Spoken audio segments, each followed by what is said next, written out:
Welcome to Backstage Pass with Gail Davis, your invitation into the world of keynote speaking and event planning expertise.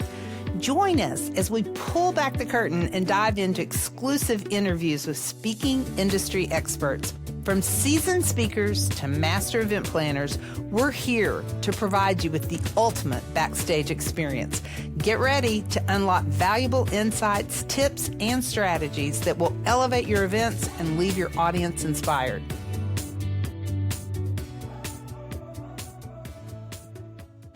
Hello, my name is Gail Davis, and I am your host for Backstage Pass. Today, we are diving into a topic that impacts us all. The topic is navigating change and building resilience. And there is no one better to guide us through this than our guest today, Kim Becking. My company, GDA Speakers, has booked Kim 16 times. And I was noticing that that's 16 times in the last 5 years. So I wanted to first welcome you, Kim, for being here today, but also to explore, is there any coincidence with the pandemic and the fact that this message of resiliency and navigating change kind of came together all at the same time? Thanks for having me, Gail. I'm so excited to be with you and the GDA team, and I've truly loved our partnership and am so excited to be here today. You know, I've been speaking, as you know, for many, many years and really talking about being that adaptable and resilient leader and igniting unstoppable momentum no matter what. And all of that exploded when everything happened 5 years ago. And so really, I think it was taking that message and really amplifying it and realizing this is what leaders and teams and organizations needed the most of in that moment. And I think one of the interesting things now, and I know we'll dive into this, is for me, what my research has shown and the ongoing change and uncertainty in what I call the world of so muchness that we're continuing to be in. And so how you have to continue to adapt in real time and really redefine resilience, because by the way, we're all tired of hearing the word resilient. We've all been more resilient than ever the last 5 years. I love that. I probably should back up. I just jumped into trying to figure out, why we started so heavily booking you only 5 years ago that I failed to do a proper introduction. So let me, for our listeners, do a little rewind here.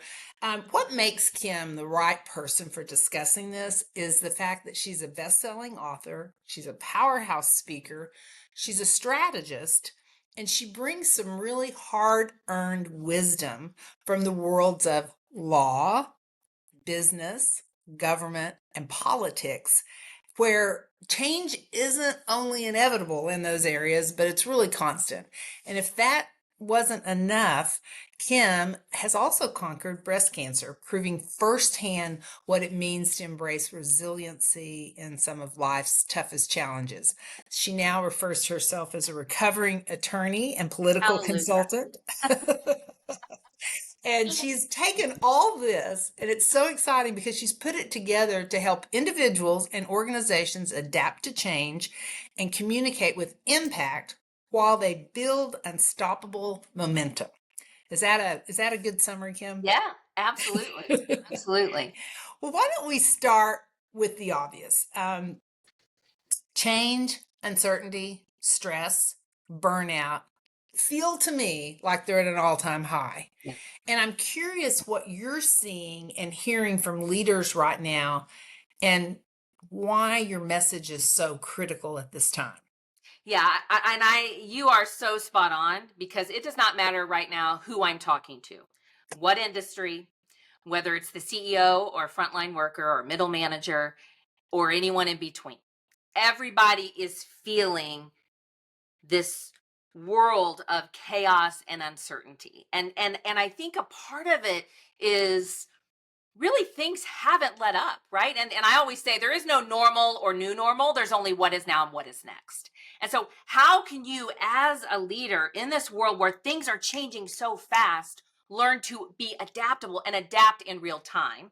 because change is going to continue to come at a more accelerated pace than we've ever seen.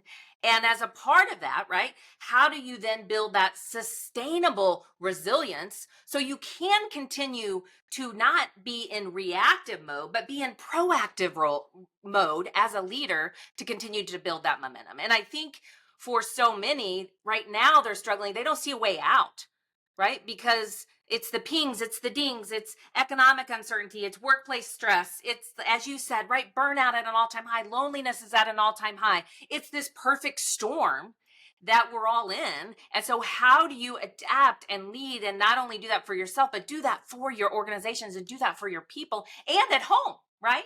Not only in at work, but at home, because the world changed 5 years ago and it's not going to slow down. And now we have AI, we have other changes, right? We have geopolitical issues and the so muchness that's happening here in the US right now, and it's a lot. And I think that's where people are trying to figure out, how do we continue to maintain and sustain that resilience and that momentum in the world we're in right now? I know one of the topics that you talk about is unstoppable momentum. Mhm. What makes that powerful, and why do so many people struggle to create and maintain momentum during change? Absolutely. And so unstoppable momentum really is all about, how can you use any change or any challenge as the catalyst to not just bounce back, right? But to bounce forward no matter what. How can you lean in and use that as an opportunity? But the challenge is, right, we are wired for negativity and we're also wired for certainty. And so for many, when you're going through so much change, and it used to be, right? We go through a change and it was the old way of change management from a process standpoint. You go through a change, you would assess that change, you would decide what worked, what didn't work, and then you would roll out the next change. Well, now many of us are dealing with 20 different changes all at the same time. And things are changing so fast. So you have to learn to adapt in real time and what I call thrive in the gray. Because again, we don't like uncertainty, but how do we start thriving in the midst of that? And that's really what unstoppable momentum is. And I think one of the challenges, particularly for leaders right now, is that leaders want to have all the answers. And in the world that we're in, I mean, I want to have all the answers, right? Wouldn't that be great, Gail? And so it's, how can you lead in a world where you may not have all the answers? How do you show up with that empathy? How do you show up with that emotional intelligence and that resilience in this world? And so as a part of that, that's really where I started digging deep and doing the research. And all of my programs are rooted in positive psychology and emotional intelligence, and really build out that unstoppable momentum framework. So, if the goal is unstoppable momentum, there Mhm. have to be like some momentum busters that kill our progress. Yeah. How do we avoid those and keep moving forward? Yeah, yeah, absolutely. So really it starts with the stop, right? Because the stop is the first part of my framework, and it's all about giving yourself the grace to say, here's what I know, here's what I don't know, here's how I'm feeling right now, right? Change, uncertainty brings up a lot of emotions for us and for those we're leading. And so that first piece is, what do I need to feel in this moment? What do I need to do in this moment so that I can then shift? Right. And the shift is then all about that grit. And I know you and I have talked about this before, about gritting up, not giving up. And the grit is turning those obstacles into opportunity, that fear into fuel, and that resistance to change, not only into buy-in, but into ownership and into driving that change. Because that's then what allows you to reframe. And the reframe is where every single leader needs to focus, because the reframe is all about, what is the next best step I need to take to continue to move forward? What is that next best step? You don't have to have all the answers. You don't have to have it all figured out, but you have to keep moving forward. That's what allows you to build that momentum. And the busters, right, that get in our way, it's ourselves.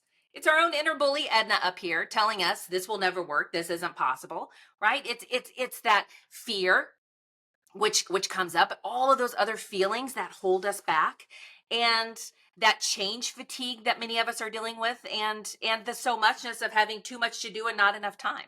So it's really a combination, right? Like I said, it's that perfect storm of ourselves, the so muchness, all of this coming at you all at once.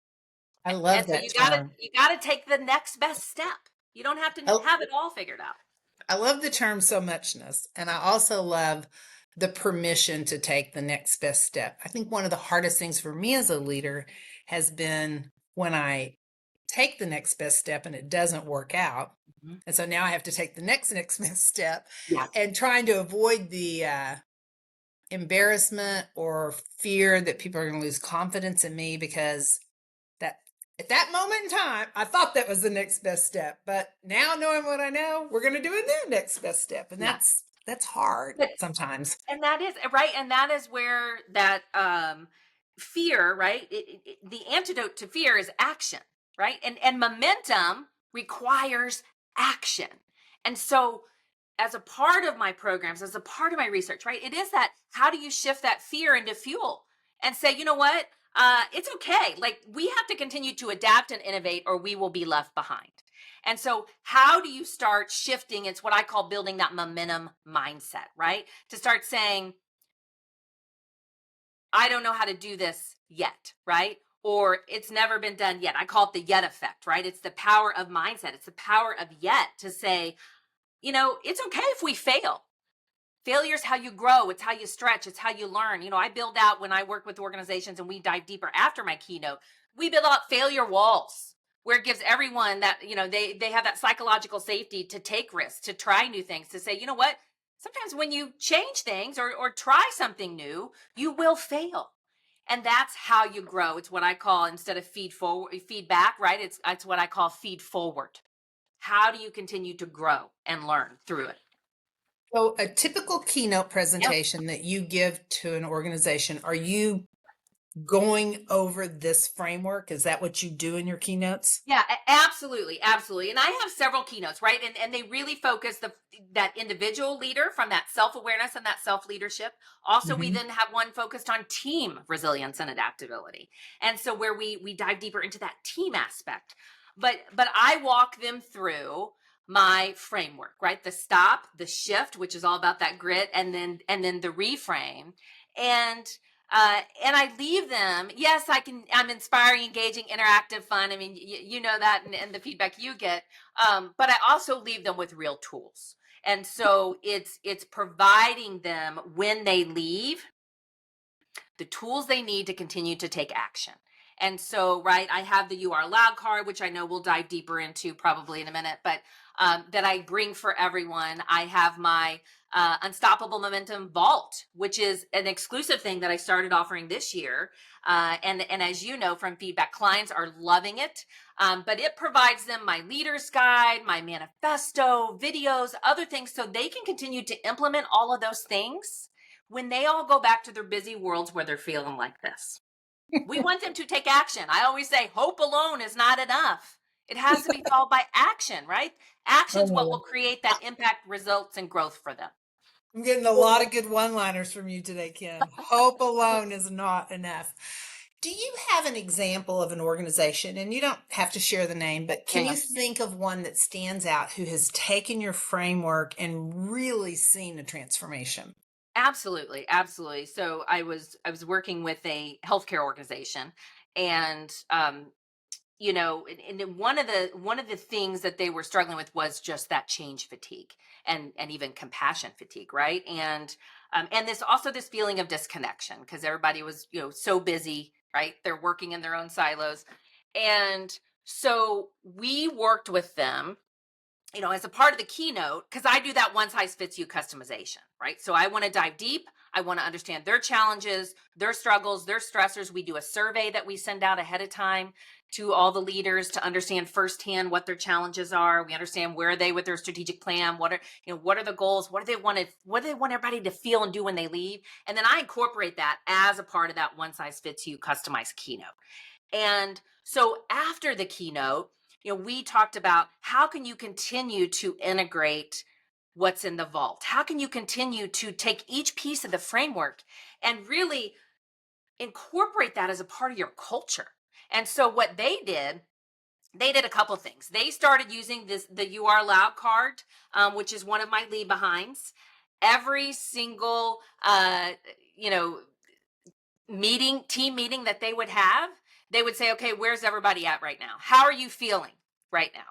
And doing kind of just a spot check momentum, kind of like spot check, pulse check, where we at. They also started, and I have had several clients, even some clients that I worked with you, who've also done this, where they started their own momentum channel, whether it's, and they started theirs on Teams. Some have used Slack, some use other ways that they communicate, where they continued to share, like, here's what I've implemented from Kim's program or from the conference, and here's what's working, or here is, here's where I'm struggling, those momentum busters that you mentioned.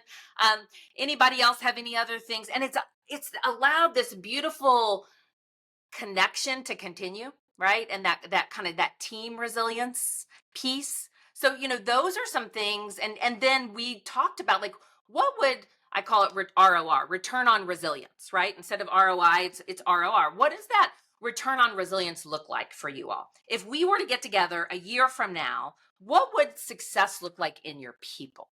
And so we started talking about how they currently measure well-being and productivity and what that looks like. And so and kind of gave them those ideas, and almost served in that consultant role to say, here's some ways you could integrate this. And so it's been amazing to see. And I think that's one of the things that I hear with a lot of clients is, it felt like you were one of us, right?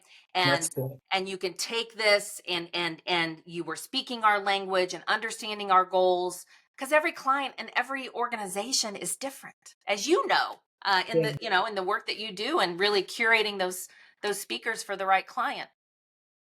In the right event. So I'm sitting Mhm. here imagining, the event planners that are listening, and there's certain different audiences. And I'm just curious if one or more, resonate more with you and your message. So, we're recording this in March, and, the year started off, and it just seemed like every time you turned around, it was a sales kickoff meeting. Yep. And then now we're kind of moving into that incentive trip time frame.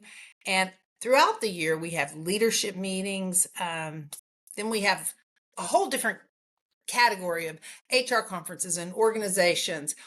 Is there a particular audience that you're like, I know for sure this message is needed here? Yeah. Yeah. My message really applies across the board. So, as you know, I have a sales specific keynote. So, I do a lot of sales kickoffs at the beginning of the year. And I also do a lot at the end of the year where we talk about that momentum, right? So, beginning and end. And then in those industries that deal with a lot of change, finance, insurance, banking, tech, healthcare, right? But now it's everybody. And because literally every organization I talk to right now is dealing with organizational changes, industry changes, regulatory changes. We've got uncertainty in the market, right? And the economy and AI, and there's just so much change at every level. And so there's not necessarily one specific industry, but I would say, as a part of that, right, that opening keynote, bringing that energy, that closing keynote, understanding what other pieces do you want me to tie in, and they leave with a momentum action plan, which I love doing at the end of the Yeah. conference. But then also it's leadership conferences, offsites. Sometimes it's all staff, right, or all employees. So it really varies. But the consistency is the framework and the research, and from there it's then building out that one size fits you customization with them. Is there an ideal audience size? I mean, is there such thing as too small? Is there such thing as too big? No, I've done everywhere from 10,000 to 50 leaders in a room, right? And everything in between.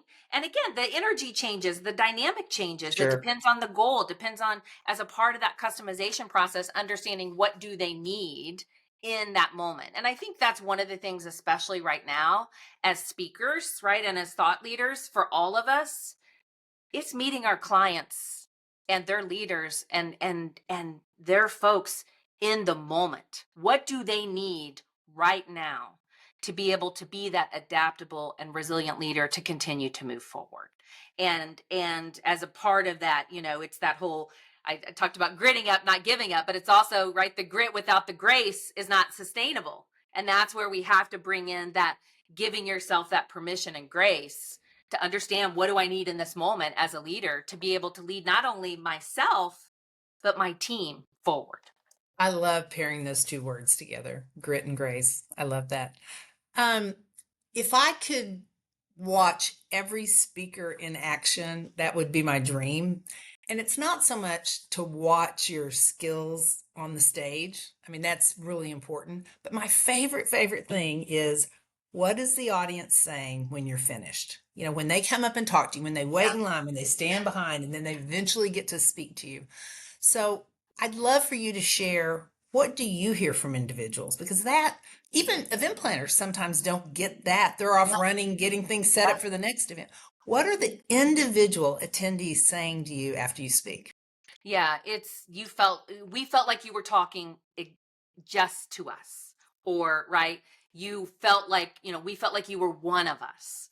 Um, I do get a lot because I talk about hard things, and and leading in this uncertain world, and so I do get a lot of leaders who are coming up and hugging me and saying, this is what resonated, and thank you for this, and and taking really that emotional intelligence piece, which is, and I know I keep holding up the card, but the "you are allowed" card, and your listeners won't be able to see it, the ones watching it on video will, but this is all about feeling what you need to feel in this moment as a leader, and leaning into that emotional intelligence, emotional agility, and emotional resilience, so that you can then not just lead yourself, but lead your teams. And so I think a lot of people right now, they're feeling a lot of the feels, which is normal during change and uncertainty.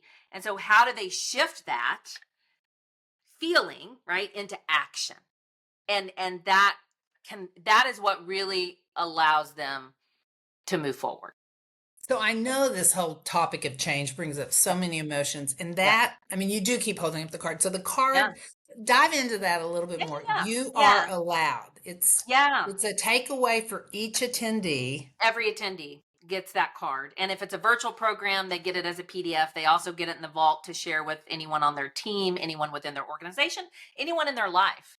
And so I received this card 23 years ago when I was diagnosed with breast cancer at the age of 30. And that's originally what got my start in speaking, right? Is I was 30, young woman, and wrote a book called Nordy's at Noon, New York Times bestseller, right? All the morning talk shows, all these things. And when I was diagnosed, my good friend Patty gave me a two-sided handwritten card that I still have in my desk to this day.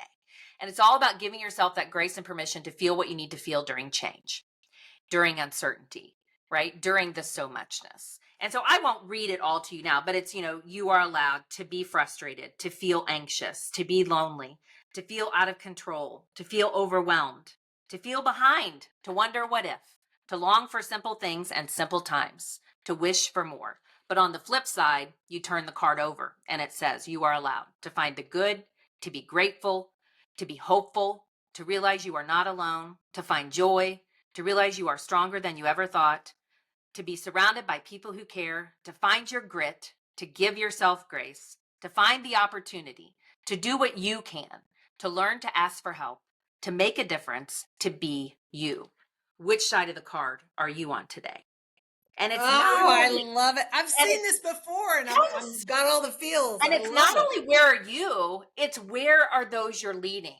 Or, right, where are your customers? Or where are those in your own family? Because you may be on one side of the card and they may be on the other side of the card. And especially when you're leading through change, you may have already had time to process the change. So you may be on this side of the card, but everybody else may be on the other side of the card feeling all of those other emotions. And so it's giving yourself permission to normalize feeling what you need to feel, to understand what you need in the moment, and also to understand little things done with big heart can make a big impact. So my friend Patty, who gave this card to me, she passed away at the age of 29, but her legacy lives on. That handwritten card has now been passed out to over 700,000 people. 700,000 leaders who are now using that card. And so you think about the ripple effect that each one of us can have and how we show up as a leader during change and during uncertainty and the power that that has. And Gail, you mentioned at the beginning, with the message kind of 5 years ago during COVID and all of that. The interesting thing about this is I've been sharing the You Are Allowed card for many years. Pre-COVID, sometimes I would have CEOs call and say, Kim, we're going through a lot of change. We want you to come. We want you to talk, but we don't want you to talk about emotions, or we don't want you to talk about feelings. But now, fast forward, and all of those same CEOs, all those same leaders, they're calling me back. And they're saying, you know what? We were wrong. We need it. I need it.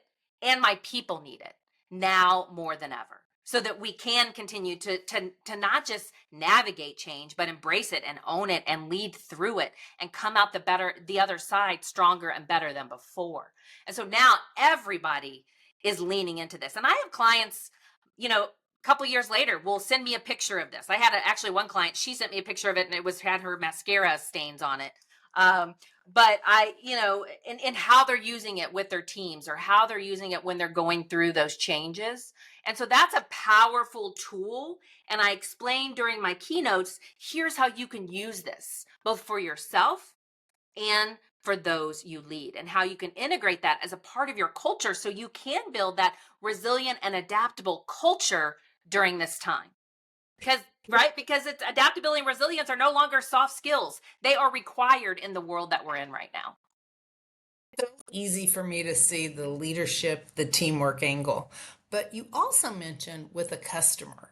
Uh-huh. And I'm really curious about that because you can't be in business for almost 3 decades and not run across a situation where you're looking at it one way and clearly the customer's looking at it another way, and you're trying to reach a resolution. So does this, you can really apply this in that Yeah, situation? yeah. Because and it's what I go back to where really leaning into that emotional intelligence and understanding how can you meet others where they are in the moment and understand where they are coming from. And so it's been a powerful tool, particularly when I use it for sales teams Mhm. and for That's them what to I'm thinking.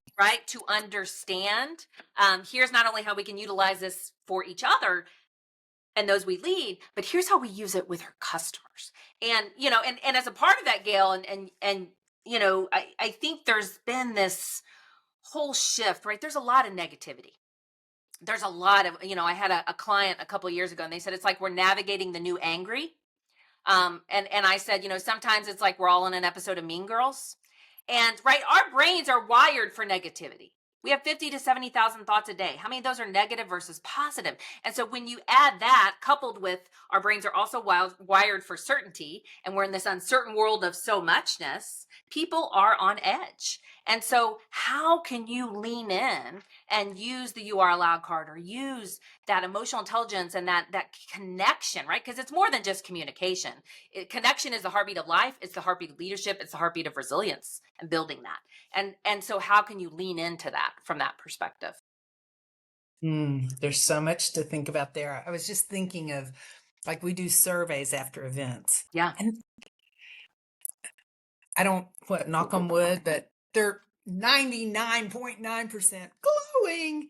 But it's human nature so funny when you get one back and Hmm. it's not, it just has some suggestions for improvement.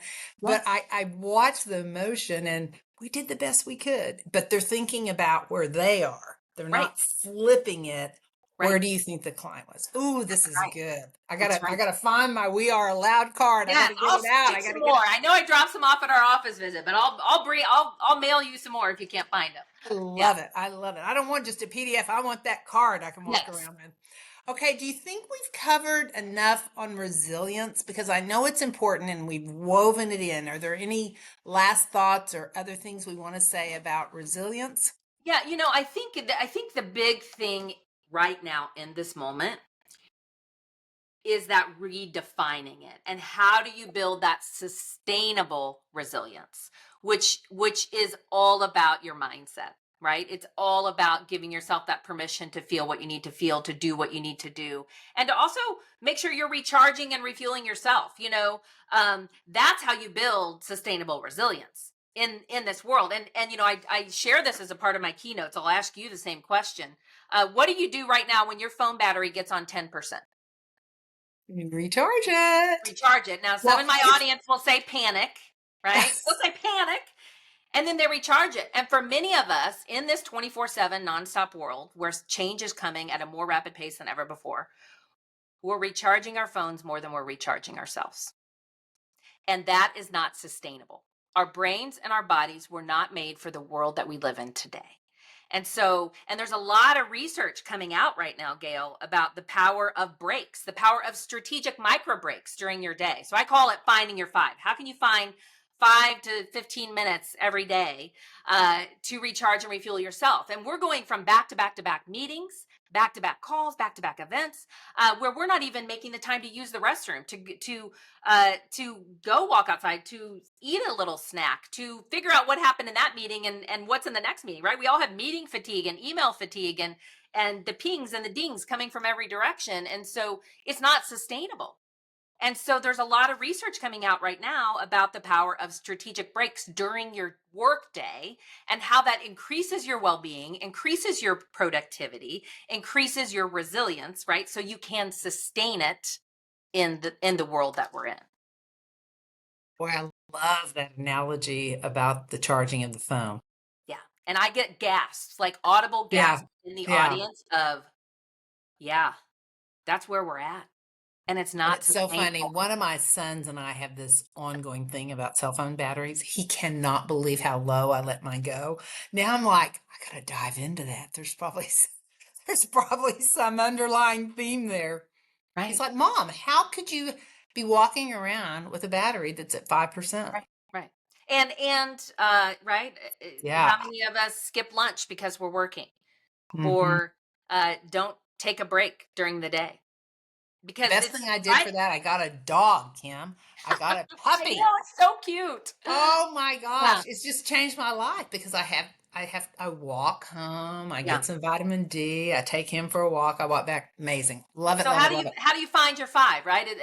And in my longer deep dive sessions, we have everybody build out their own resilience toolkit of That's what what I was going to ask you yeah. about those because you do keynotes, but then you dive in and do workshops, Mhm. right? Yeah. Yeah. So a lot of times we'll do it same day, right? Either right after the keynote or later in the day. Mhm. Sometimes we're also now doing a lot of virtual sessions. I call them momentum booster sessions where we come back 30 to 90 days after the keynote and we talk about here's what we talked about. What's working? What isn't working? What have you taken action on? Where are you struggling? It's almost like a group coaching session, but it also adds additional accountability. It allows them to stay connected to each other, and clients are loving that as well. But the deep dive, we have them build out their own momentum action plan, right? What are I those one to love three key things that you're going to do? We have them do an assessment. We talk about what's in your resilience toolkit. And then we have them share with each other. And then clients, again, they'll continue. We talk about how can you continue that momentum when they leave. So what are they going to do with their action plans? Are they going to continue to share it with each other? Are they going to create, are you going to create a Teams or a Slack channel or your own, however you communicate your intranet? What does that look like? So they can continue that momentum. And so those deep dives are really powerful where we dive deep and they leave with their own action plan. Okay, I'm going to shift just a little Yeah. bit. I mentioned in the early part that you are a breast cancer survivor, Mhm. and I'm curious about how your personal story of beating breast cancer at age 30, how has that shaped your perspective and how did that experience influence your message today? Yeah, absolutely. And I even go back to the "You Are Allowed" card, right? That came because of my experience Because with Patty. And and I think it's the layers because we all have those things that have happened in our life. Like for me, I thought it was the breast cancer. That was my big thing, right? And then it was divorce. And then it was aging parents and caregiving for the last 10 years. And then right, all of our businesses being turned upside down 5 years ago during COVID. So like there's always going to be something. And I think for me, that has been and my whole trajectory in my life and in my business, right, in the multiple businesses that I've started and owned, is we are all going to have stuff. And it's how can you make sure that you're not letting the hard in life harden you? And how can you start making sure that you're really shifting your perspective so that you can continue to grit up, not give up, and build that momentum. And know that you don't have to have all the answers, and to give yourself that grace. And so for me, it's woven in to a lot of the work that I do. And I do a lot of work in healthcare, right? So that patient Makes perspective, such and a also fit. that caregiver, right? Because how many of us, right? There's also no such thing as work-life balance. It's blend, it's integration. If you're taking care of aging parents, or you're going through a major health challenge, or your kids are, or your husband is, or your partner, or your spouse, or whatever, or you yourself, um, you know, we're one person. And how are we, right, showing up at work and as leaders? And so that's where we've got to really take that step back and say, we're not multiple personalities, we're one. We're And one. right, and there's no such thing as work life balance. And what affects you at work affects you at home, and vice versa. And so how can you show up as your best self? What does that look like? Since you have been focused on this and you have talked to so many people, I'm curious, do you have a daily habit or a ritual of yours that you feel really keeps you in momentum? Yeah, absolutely. So every morning, because how you start your day matters, there's research behind that too. Uh, every morning, I have what I call a momentum power hour, where I focus on what do I need today? What does that routine look like for me? So often it's right, it's my morning reading, it's my coffee, it's my workout. And then it's what are those things in my business that I need to do first thing in the morning before I have my calls, or before I get on that plane, or before I serve with that client and do that keynote. And so for me, that sets my day right, and really allows me to start my day right, not starting my day by reading my phone, uh, right, before my feet even hit the floor in the bed, right? I'm not going to do that. And so it's really, how can I start my day right, and then how do I make sure that I'm finding my five throughout the day, and using my own resilience toolkit with the You Are Allowed card, with doing what I need. I have my own resilience list of what are those things that recharge and refuel me, that take 5 minutes, or that take 10 to 15 minutes. And I make sure I'm doing those throughout the day. I have an idea. You're going to be hearing from me. I know a spot where you are going to be perfect, Kim. I've enjoyed this so much, and we've unpacked so many powerful insights.